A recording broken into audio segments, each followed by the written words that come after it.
Bon matin tout le monde, bienvenue dans On Jase de chasse, de pêche, de plein air. Avec moi-même, Steph Monette. Hey, à matin, je suis pas en live direct parce que les internets ne fonctionnent pas bien. Fait que on y va au old school comme je faisais. En fait, c'est comme quand je suis sur le terrain. Je prends mon téléphone puis je vous l'envoie. Fait que c'est simple de même. Fait que on va faire... on va passer, c'est tranquille. Faut dire ça, c'est tranquille. Les actualités, pas grand-chose. En fait, tout le monde tombe en mode Noël. Fait que on voit que ça bouge pas beaucoup, mais on a quand même une couple de petites affaires qui bougent ce matin. Fait que on commence, naturellement, je vous montrerai pas comment est-ce que c'est parce que j'ai pas ma console, mais créateur de contenu, si vous pouvez aller voter, vous allez sur le site de Aventure Chasse et Pêche, vous cliquez sur les créateurs de contenu, vous pouvez aller voter sur la relève et sur le côté professionnel. Puis c'est drôle, tu sais, quand je vous dis que cette aventure-là que Martin a faite là, avec Kate, de créateur de contenu, j'ai eu un courriel de la gang de Chasse 365, puis ils veulent qu'on fasse de quoi ensemble. Ils veulent qu'on aille à la chasse ensemble. Les gars ont trouvé ça cool de dire, hey, wow, Steph, tu parles de nous autres, on aimerait ça te connaître plus. Puis tu sais, c'est ça le but de la chasse, c'est de faire des nouvelles rencontres, de se ramasser en gang, de triper, d'avoir. Puis le migrateur, c'est vraiment fait pour ça. Tu sais, les affaires les plus mémorables que je me souviens en chasse au migrateur, c'est de faire d'être assis dans un champ à loi blanche, puis de se faire venir de la pizza directement dans le champ, puis de manger avec les boys, puis de triper, puis d'avoir du fun. Fait que vraiment, oui, on va probablement faire de quoi. Je vais parler avec les gars. C'est Marcello qui m'a écrit. Fait que je vais appeler les gars, puis allez donc voter pour eux autres un matin. Allez voter pour cette gang-là, puis on pourrait les aider à se placer dans le classement. Puis de l'autre côté, c'est le côté professionnel. Si vous pouvez aller voter pour moi-même, c'est bien apprécié. Ça va bien, nous autres. On est la communauté, on jase, on est tissé serré, ça va. Vous êtes des machines. OK, de réponse. Fait que si vous pouvez aller voter pour Steph Monette, ça serait bien gentil. Hey, à matin, moins 16 sites de Laurentides. Je ne sais pas vous autres quel temps qu'il fait, mais il y a une affaire de bon, c'est que ça va épaisser la glace pour la pêche à la glace qui s'en vient. Là. Hier, j'ai vu mon premier pêcheur sur la glace. Je ne sais pas si je peux dire qu'il était téméraire, là, mais quand même, ça l'a été... J'étais pas sûr. Je regardais, je connais le lac où il était, là. Puis je regardais il était à mettons, je vous dirais, à 200 mètres de la décharge du lac. J'ai fait, oh my god, que ça doit pas être épais. Mais en tout cas, il a de l'air d'avoir survécu. Moi, je sais qu'un matin, j'ai un trou dans la glace de plus, là, mais, fait que soyez prudents, mais ce froid-là va faire que ça va geler. Puis que, probablement, entre Noël et jour de l'an, il y a certains endroits, en tout cas, certains pourvoyeurs vont offrir la pêche à la glace. Puis, on va pouvoir avoir du fun. Fait que, c'est ça. Je sais pas un peu à travers la province comment est-ce que c'est. Puis, il annonce pas de neige, hein. Il y a une grosse tempête qui est après se préparer dans le nord. Mais ça s'en vient tranquillement, pas vite. Fait que on verra bien. Après ça, t'en vas-tu tout de suite? J'attendais, je te voyais faire, là. Fait que c'est pour ça, là, je m'en allais d'une grosse nouvelle. Bonne journée, madame, moi aussi. Tu fais attention à toi, OK? OK, on s'appelle tantôt.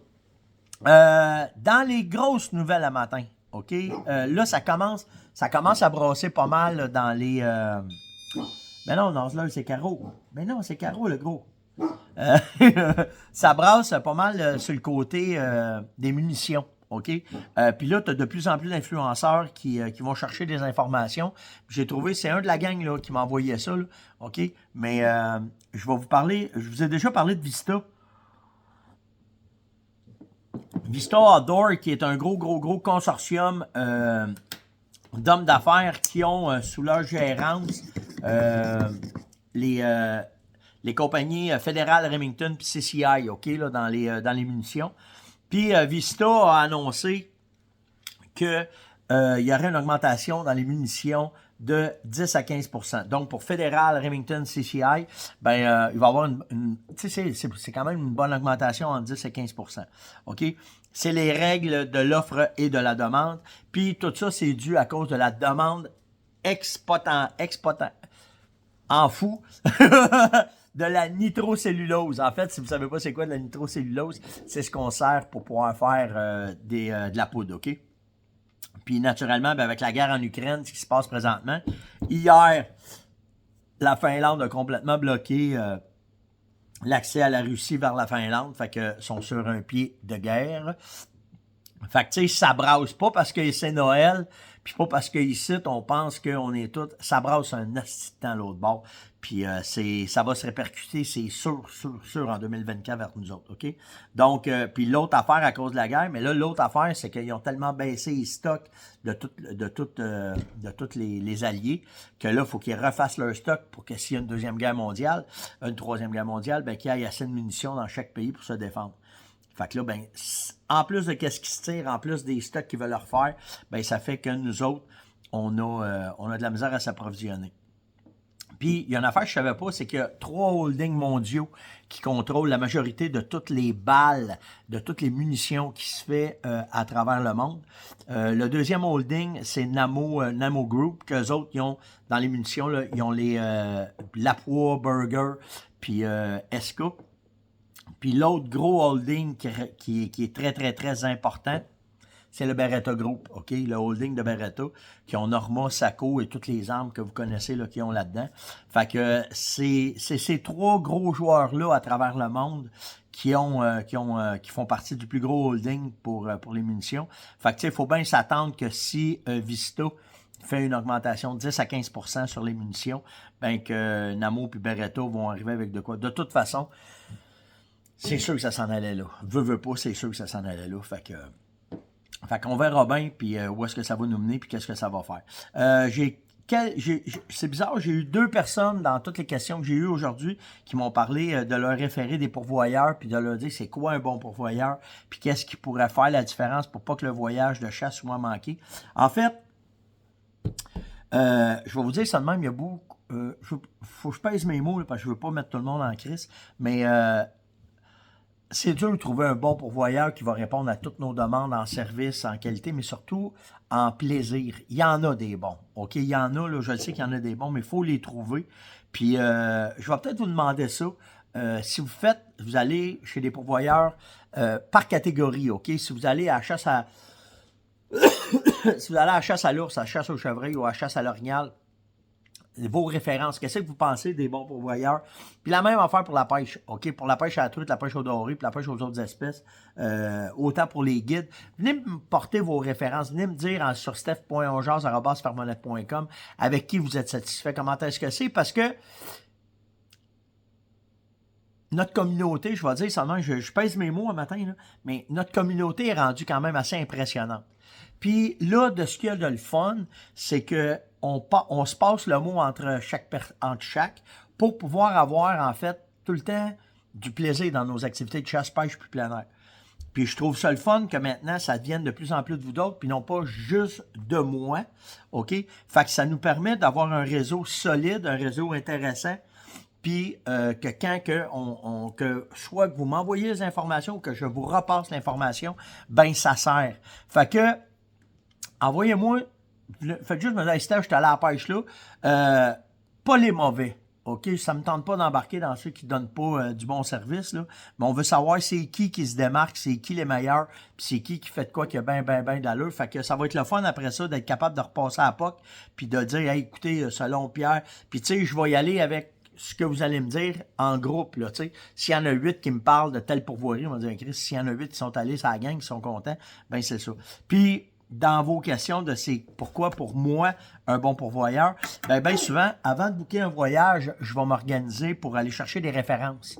Fait que si je suis capable d'aller chercher des références, ben à partir de là, je vais être capable de me faire premièrement une bonne idée. Fait que s'il vous donne, je le sais là, que c'est facile de passer par la bande, de donner des chums, que si le pourvoyeur il est un peu pas honnête ou de quoi, mais souvent par référence, ça aide beaucoup. La réputation, tu sais, il y en a des pourvoyeurs, c'est légendaire le service qu'ils donnent, là, OK?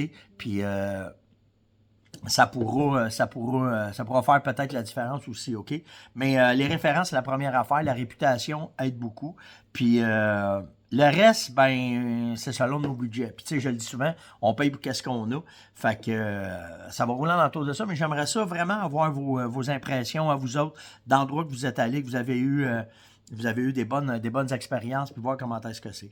Hey, si vous avez une chance, allez sur mon mur Facebook, là, j'ai mis une photo un matin d'un gars, un petit clin-clin, un CCDB de première classe, là. Le gars, il y a une nouvelle qui est sortie en disant qu'il y a eu un ours qui a tué quelqu'un dans les Pyrénées. Là. C'est probablement un ours brun, parce que c'est des ours bruns qui ont là-bas. Puis, ce petit clin-clin-là, Steven, là, allez lire. Ça vous montre comment est-ce que les CCDB sont complètement déconnectés. Là. Le gars, il s'en va dire que c'est un pro de la MMA, OK, de combat extrême, puis qu'il est vite comme une gazelle, puis qu'il n'y aurait vraiment pas de problème à se prendre avec un ours, puis à se battre contre un ours, avec simplement peut-être juste un couteau, puis il serait capable facilement de tuer l'ours, puis de le... Aïe! M'a juste expliqué une affaire, OK, là? T'auras beau arriver à être vite comme une gazelle, mon gazeux, là, mais quand même, t'arrives avec un couteau. Je vais juste t'expliquer comment est-ce qu'une patte d'ours s'est faite. OK? Premièrement, c'est pas comme nous autres. OK? La phalange du centre, s'ils l'ont pas, eux autres. Ils ont juste, ça part de là. Puis l'ongle part, puis il vient rentrer complètement en dedans, jusqu'à temps de se pogner bien comme il faut après l'os, là. Puis en enlevant la phalange en haut, là, OK, que nous autres on a, puis que lui, il n'a pas, là. Imaginez, faites juste le faire, l'exercice de vous taper le bout de site du doigt, puis regardez comment est-ce que ça va devenir solide, votre main. Puis un ours, c'est à peu près fois 300 la force d'un être humain. Fait que mon petit Steven je sais pas où ce qui vient, là, on voit bien qu'il y a ça vient de l'autre bord. Mais mon grand, attelle-toi sérieusement parce que tu vas probablement finir en steak haché si tu essaies de te pogner contre un ours, surtout un ours brun là, qu'ils ont en Europe. Mais c'est un peu la méconnaissance de la faune et la méconnaissance des habitudes de ces animaux pour penser que tu es capable de te prendre à main nue contre un ours, mon cher. Bonne chance, bonne chance. Mais allez voir ça, allez lire ça. Allez mettre un commentaire, voir ce que ça vous dit de ça. OK, Yacine me demande, Steph, je t'apprends à regarder m'acheter une S20. Je la prendrais soit en 30-06 soit en 6.5 Creedmoor. Je penche vraiment vers la 6.5 Creedmoor pour des tirs de précision puis qui vont pouvoir me servir aussi pour la chasse. Oui, c'est un excellent calibre, puis malgré que je tire la pipe vraiment tous ceux qui ont des 6.5 Creedmoor, là. Mais il y a une affaire, faut que tu comprennes, Yacine, OK? C'est que de ce que je viens de parler justement il n'y a pas longtemps, là, on a des sérieux problèmes d'approvisionnement. Puis la 6.5 Creedmoor, je ne sais pas comment ça va aller pour les munitions. Ils s'enlignent vraiment pour produire les calibres les plus populaires qui sont dans les calibres 30, la 30-06, 308, 308 mag, puis peut-être un peu de 7mm, mais ça s'enligne pas drôle. Fait que tu sais, puis ça n'a pas rapport que ta 6.5 soit plus précise qu'une 30-06. On s'entend. La ballonne, elle est différente. Là, ta courbe de drop va être un peu différente parce que la 30-06, les boulets sont un peu plus pesants. Non, je ne m'embarque pas là-dedans. Mais on le sait que la 6.5, le tir est beaucoup plus rectiligne qu'une 30-06. Par contre, pense à tes munitions, mon chum. Je te le dis, là, moi, je me rachète pas de nouveau calibre. J'ai passé un poil de m'en acheter une 6.5, OK? Puis j'ai breaké justement à cause des munitions, de ne pas me lancer là-dedans. Là, je te dis pas que dans 3, 4, 5 ans, ça sera pas le temps. Mais puis au Québec, on est un peu comme ça.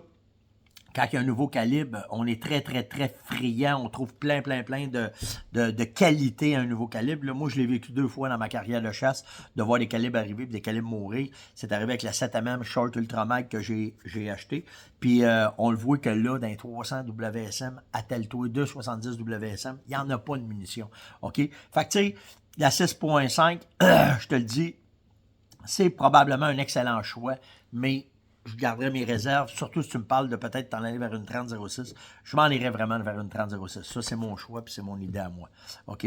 Dans les cadeaux de Noël, j'ai trouvé ça nice. Élise m'a demandé, mon chum, t'as vu aller cet été, il a pogné un goût fou pour essayer la pêche à la mouche. Il a suivi, en tout cas, c'était vraiment cool ce qu'elle me disait, Élise. Puis elle dit, est-ce que tu as une idée de canne à mouche que je pourrais y offrir pour Noël? Ben, en fait, l'année passée, j'ai eu la chance d'essayer 2 modèles de canne, OK? C'est Guideline. J'ai eu la chance d'essayer la Élévation puis la LPX Predator, OK? Pour quelqu'un qui commence, la Élévation, je te la conseille fortement, OK? C'est une canne qui va passer le temps dans son évolution de pêche à la mouche. En fait, ce que ça va faire, c'est que quand ton chum va avoir cette canne-là, il va pouvoir l'utiliser pour toutes les espèces en bas. Quand on parle en bas, on parle de, mettons, dans mon cas, moi, là, quand je dis en bas, c'est ça, là, il va pouvoir faire de la truite, il va pouvoir faire du bass, il va pouvoir de la chigan, il va pouvoir faire du brochet. Il va pouvoir vraiment s'amuser avec. Il va atteindre des belles distances, il va pouvoir pêcher avec autant en lac qu'en rivière. Fait qu'il va vraiment triper avec cette canne-là. Puis, ça sera pas une canne que s'il décide à un moment donné de s'en aller au saumon, qu'il va laisser de côté, qu'il va dire je la prendrai pas parce qu'elle n'est pas assez de qualité pour pouvoir faire du saumon, ça va être une bonne deuxième canne, OK, pour lui, pour ce qu'il va faire. Fait que ton investissement vaut vraiment la peine dans ce genre de canne-là, la élévation de guideline, OK? Si tu veux vraiment l'embarquer dans une Ferrari, ben la Predator, je te le dis, là, mettons, là, quand tu as pêché un mois avec une élévation, puis tu te ramasses avec une Predator, là, tu vois vraiment le niveau élevé à cause du brin, de la façon que la canne est faite, puis comment est-ce que ça sort, comment est-ce qu'elle va sortir la soie de ça. Mais après ça, ça reste vraiment une question de budget, OK? Parce que la Predator, il y a un bon step, je pense, dans le budget des deux cannes. Mais vraiment, là, un maudit bon choix de cadeau de Noël. La élévation, tu ne manqueras pas ton coup de guideline. Puis après ça, ben, tu sais, ça devient plus technique pour la soie, quel genre de pêcheur qu'il est. Fait que quand il va aller dans la boutique, ben, il pourra, si tu lui donnes cette canne-là, aller vérifier quel moulinet qu'il aimerait avoir, la soie qu'il aimerait avoir. Il va-tu faire du saumon, il va-tu faire... Là, il y a 1000 technicalités qui vont tomber là-dedans, qui vont l'intéresser, mais il va vraiment triper avec cette canne-là. C'était un petit on jase de ce matin en ce 22 décembre. Donc, venez liker, partager, inviter. Venez me poser des questions. C'est le temps, là, ça vous tente de développer des dossiers, de faire n'importe quoi. On est dans le temps de Noël, puis je fais rien. OK, je me dois de rester à la maison cette année. Donc, j'ai le temps en masse de travailler des dossiers, de développer des affaires. Puis c'est vous autres qui décidez des sujets. Donc, si vous voulez aller dans les modèles de carabine, dans les balles, vous voulez que je fasse des recherches, là, on a eu une grosse question sur le télescope Buris, comment l'ajuster, comment faire j'ai un blanc. Mais en tout cas, moi et Yann, on est après à monter ça, que ce soit sur le train. N'importe quoi. OK, n'importe quoi, ça vous tente qu'on jase, qu'on pousse à fond, qu'on fasse des images, qu'on s'amuse avec vous autres. Ben, on est à votre humble service. Fait que likez, partagez, invitez, faites attention à vous autres, puis on se voit demain matin tout le monde. Ciao.